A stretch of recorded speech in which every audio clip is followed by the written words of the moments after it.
dari presiden, wakil presiden, DPR, DPRD, gubernur, DPD, dan seluruh strukturnya itu akan diperebutkan pada tahun politik ini. Dan biasanya terjadi turbulensi itu goncangan politik yang manakala kita tidak mitigasi dengan baik, maka bisa saja akan menimbulkan perpecahan bangsa. Padahal pemilu itu, hadirin sekalian, merupakan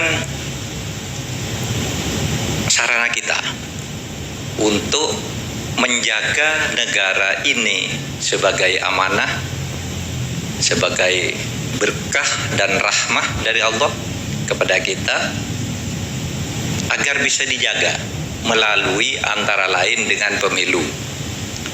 Soal bentuk negara sudah selesai. Nggak usah kita bicara Pak ideologinya bagaimana, bentuk negaranya bagaimana, udah selesai. Tadi udah disebutkan dengan kaidah usul fikihnya dan produk fikihnya oleh Profesor Gayakil Sirat. Kita nggak usah ribut. Kok tidak seperti Arab Pak? Kok tidak seperti Islam Pak? Dan seterusnya dan seterusnya. Negara ini adalah produk ijtihad yang hasilnya sudah Islami,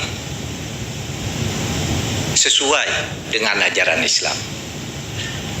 Kan sering orang memprovokasi untuk memecah itu tidak Islam itu, lalu nyalahkan orang lain. Itulah benih-benih radikalisme.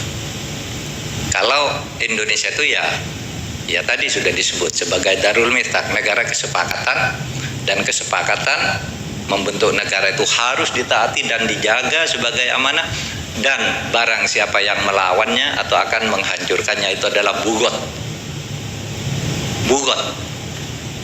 Istilah kayak Hasyim Asy'ari tadi udah disinggung, itu bugot tuh boleh dibunuh. Mungkin tidak harus dikatakan kafir, tapi boleh dibunuh orang yang melawan negaranya yang sudah dibangun berdasar produk kesepakatan mitsaqon ghalidho, kecuali ada kesepakatan baru. Bisa tidak dibuat kesepakatan baru? Bisa, ya pemilu ini. Kesepakatan apa yang mau dibuat?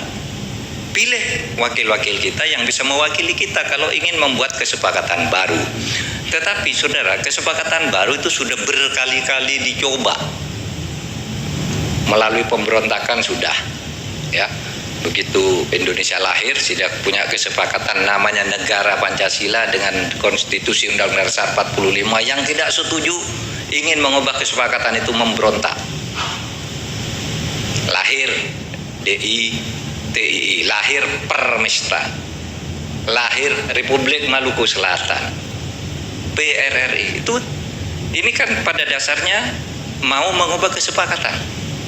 Kalah semua, itu yang melalui pemberontakan. Yang melalui prosedur konstitusi juga kalah untuk mengubah kesepakatan itu. Coba dulu Bung Karno pidato, Bung Hatta pidato, oke kalau kamu tidak sepakat dengan Pancasila dan Undang-Undang Dasar, kita adakan pemilu. Rakyat yang akan menentukan ini, apakah diganti apa tidak. Itulah yang disebut di dalam aturan tambahan Undang-Undang Dasar pasal 1 yang bunyinya begini: dalam waktu 6 bulan setelah Perang Asia Timur Raya, pemerintah mengadakan pemilu untuk membentuk MPR, DPR, dan DPA. Dalam waktu 6 bulan sesudah pemilu, MPR harus sidang untuk menentukan apakah negara ini masih Pancasila apa bukan. Terjadi agresi, tapi tahun 55 dibentuk pemilu. Rakyat silakan bentuk kamu apa saja, partai apa saja boleh, partai perorangan boleh, partai apa saja boleh bentuk. Diadakan pemilu tahun 55. Saudara, perdebatan terjadi lagi, kesepakatan tidak dicapai. Kenapa? Pada waktu itu ada 3 alternatif tuh. Negara Indonesia ganti. 1, komunis ingin menjadi negara komunis. Ada blok Islam ingin menjadi negara Islam. ada blok nasionalis ingin menjadi negara kebangsaan sekuler. Perang 3,5 tahun, mulai bulan Maret tahun 56 sampai bulan Juli tahun 59 berdebat siang malam berdebat, tidak mencapai kesepakatan. Artinya tidak ada kesepakatan baru dan capai kesepakatan. Kenapa? Ketentuannya untuk membuat kesepakatan baru harus didukung oleh 2/3 dari anggota konstituante untuk mengubah ideologi dasar negara dan undang-undang dasar negara harus didukung oleh 2/3. Nah, ini partai tidak ada yang menang 2/3, sehingga perbandingannya itu 5/4. Satu ingin nasionalis, menang 5 kami, tapi tidak sampai 2/3 karena yang 4 menolak. Di voting lagi ganti, ini yang 5, ini yang 4. Nggak selesai, akhirnya keluar dekret presiden. Tidak ada kesepakatan baru. Jadi jalan konstitusional sudah ditempuh, jalan pemberontakan sudah ditumpas. Rakyat masih ada yang tidak puas. Oke, kata Pak Harto, kita kembali aja ke Undang-Undang Dasar Pancasila dan UUD secara murni dan konsekuen. Murni konsekuen. Tiba-tiba terjadi penyelewengan.